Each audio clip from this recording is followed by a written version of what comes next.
이거 제가 올라오는 게 맞는지 모르겠어요. 네, 저희 또 찬양팀으로 고생해준 또 말씀을 읽고 같이 기도해준 우리 다음 세대를 위해서 함께 박수로 격려했으면 좋겠습니다.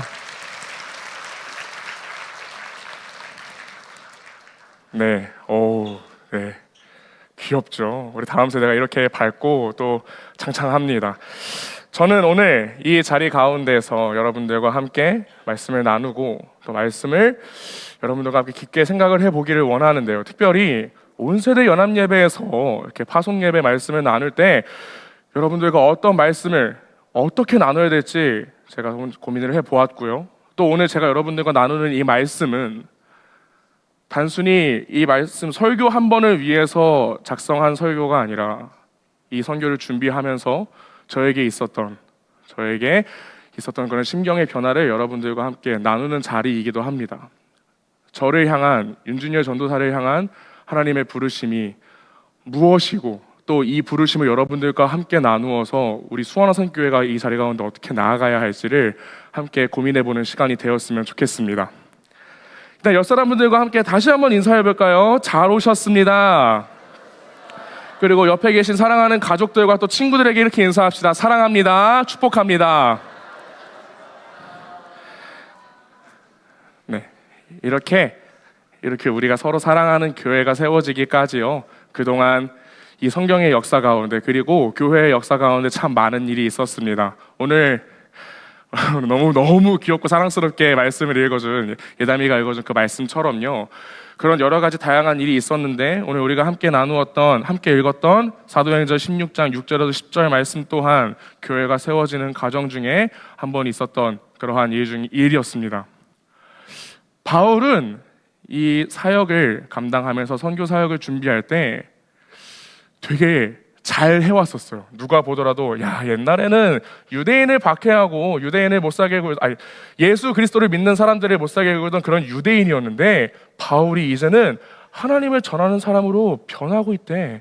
하나님을 전하는 사역을 되게 잘 감당하고 있대. 이런 소문이 들리기 시작했습니다. 그래서 바울은 이제 본인이 계속해서 마음에 품고 있던 아시아 땅, 지금으로 얘기하면 튀르키예 땅 가운데 복음을 전하고 싶었어요. 바울은 계속해서 그 땅 가운데 가고 싶었는데 여러 가지 사정으로 인해서 그 튀르키예 땅, 그 아시아 땅에 나아가지 못하고 있었습니다. 바울이 생각했을 때 이제 때가 됐어요. 이제는 내가 저 아시아 땅에 가서 복음을 전해도 되겠다라고 했는데요. 함께 읽었던 말씀 가운데 6절을 한번 같이 볼까요? 6절 말씀을 보면은 성경이 이렇게 이야기를 하고 있습니다. 6절 말씀에 뭐라고 이야기를 하냐면요, 성령이 아시아에서 말씀을 전하지 못하게 하시거늘 그들이 부르기아와 갈라디아 땅으로 다녀가. 누가 지금 바울의 걸음을 막았다 그렇습니까? 성령이 막았다 그렇습니다. 복음을 전하는 사역인데요, 분명히 하나님의 말씀을, 하나님의 사랑과 마음을 전하는 사역인데 이 사역을 이 사역으로 나아가는 발걸음을 성령께서 가로막았다고 합니다. 그런데 방금 말씀을 보면 바울이 거기에서 멈추지 않고 부르기아와 갈라디아로 나아가려고 시도했다고 합니다. 이 땅은요, 바울이 가고 싶어하는 아시아의 세부적인 지명이에요. 7절의 말씀을 한번 볼까요? 7절 말씀 보면은 바울이 이렇게 이야기를 합니다. 7절의 말씀은 성경은 무시아 앞에 이르러 비두니아로 가고자 애쓰되 이번에는 누가 허락하지 않았습니까? 예수의 영이 허락하지 않았다고 합니다. 바울은 계속해서 아시아를 향한 마음을 포기하지 않았습니다. 그러나 계속해서 성령께서, 예수의 영은 성령을 말하는 것인데요, 성령께서 계속해서 바울이 나아가려고 하는 그 발걸음을 막았습니다. 8절을 한번 읽어볼까요? 8절 말씀에 뭐라고 나왔냐면요, 무시아를 지나 드로아로 내려왔다고 합니다. 계속해서 바울은 세 번째 아시아 땅으로 가려는 본인의 발걸음을 계속해서 걸어가려고 애를 썼습니다. 한 번이면, 두 번이면 나아가지 않을 만도 한데 바울은 계속해서 아시아로 가려고 자신의 사역에 관한 욕심을 그 사역의 현장 가운데, 그 발걸음 가운데 계속해서 내비쳤습니다. 여기서 잠깐 제 이야기를 나누자면요, 제가 이번 겨울 사역에 이렇게 선교의 사역을 감당하게 된다고 이야기 들었을 때요, 어느 나라로 가게 될까를 참 많이 기대했습니다. 멀리 가게 되진 않을까? 그동안 한 번도 가게 되지 않은 나라를 가지 않을까? 제 인간적인 욕심과 기대가 제 안에 가득했었습니다. 그런데 캄보디아는요, 제가 이미 9년 전에 한번 진하게 갔다 온 나라입니다. 그래서 조금, 목사님 죄송합니다, 살짝은 실망하는 마음이 있었어요. 살짝 좀 많이. 캄보디아 가봤는데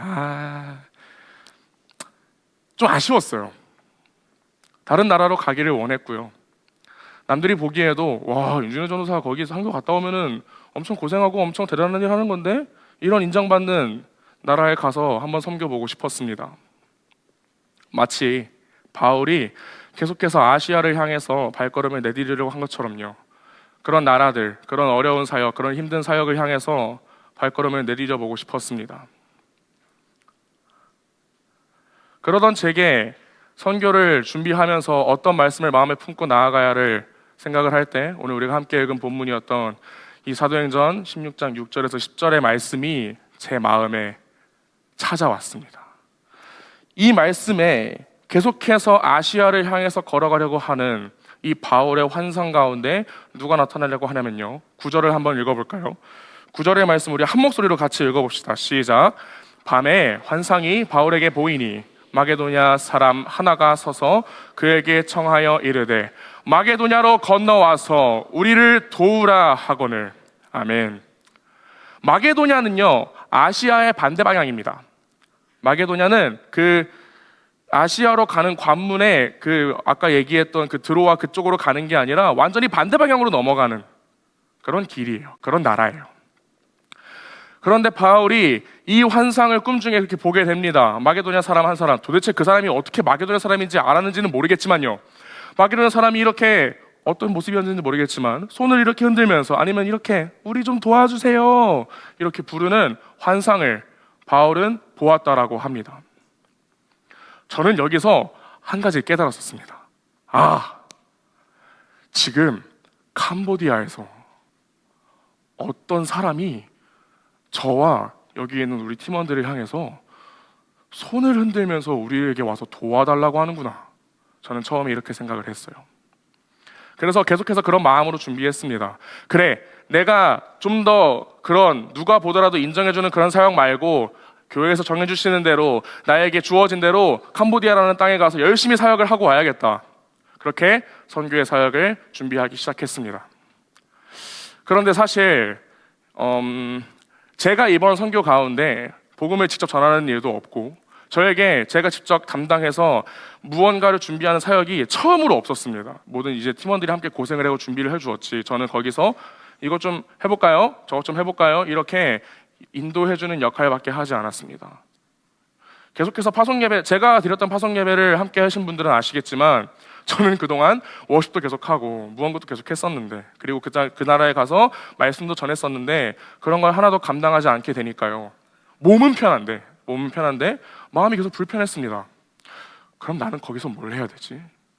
분명히 캄보디아 사람이 나를 향해서 손을 흔든 것 같은데, 그 땅 가면서 나는 거기 가가지고 나는 그 사람에게 무엇을 도와줘야 되지? 이런 고민을 또 하기 시작했습니다.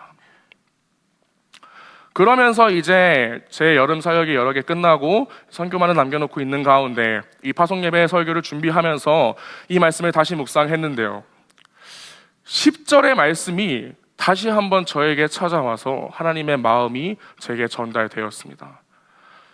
사도행전 16장 10절 말씀 한번 한 목소리로 같이 읽어볼까요? 시작. 바울이 그 환상을 보았을 때 우리가 곧 마게도냐로 떠나기를 힘쓰니 이는 하나님이 저 사람들에게 복음을 전하라고 우리를 부르신 줄로 인정함이로라.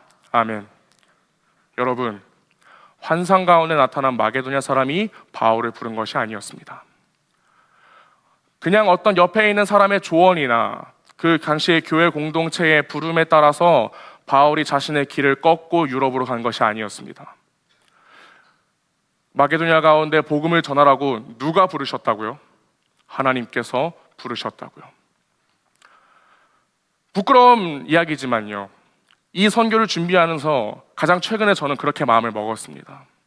하나님께서 나를 부르시고 계시구나. 가장 중요하면서 가장 기초적인 이 생각을 저는 이 말씀을 준비하면서 다시 한번 깨닫고 다시 한번 기억하게 되었습니다.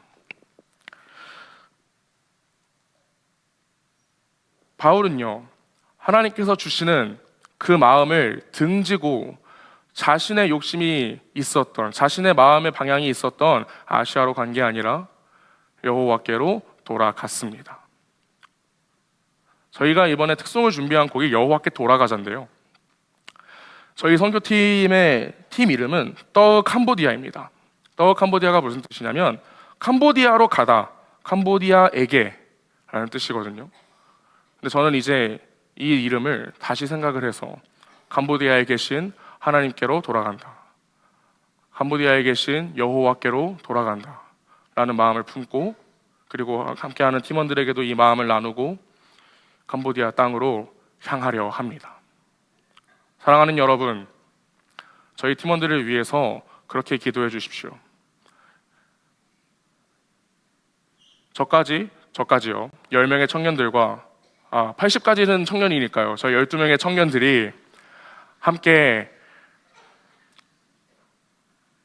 그 땅에 있는 불쌍한 사람들, 그 땅에 있는 도움이 필요한 사람들을 찾아가서 봉사활동이나 하고 오는 것이 아니라 그 땅에 계신 하나님을 발견하고 그 땅에서 이미 일하고 계시는 예수 그리스도를 발견하며 성령께서 그들과 이미 함께하고 계시기 때문에 그 땅 가운데에도 소망이 있다는 것을 우리 모든 팀원들이 발견하게 될 수 있도록 기도해 주시기 바랍니다.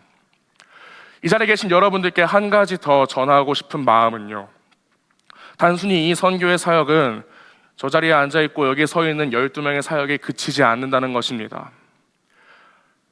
이 캄보디아로 향하는 하나님의 부르심은요, 본래 수완화산 교회에 있는 모든 성도들에게 제시되는 하나님의 부르심이었습니다.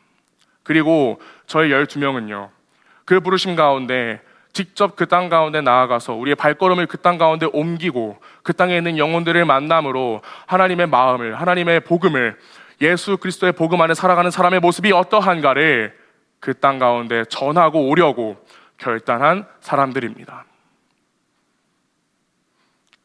여러분은, 이 자리에 계신 여러분께서는 수원화산 교회를 향한 캄보디아로의 하나님의 부르심에 어떻게 합당하게 반응하시겠습니까?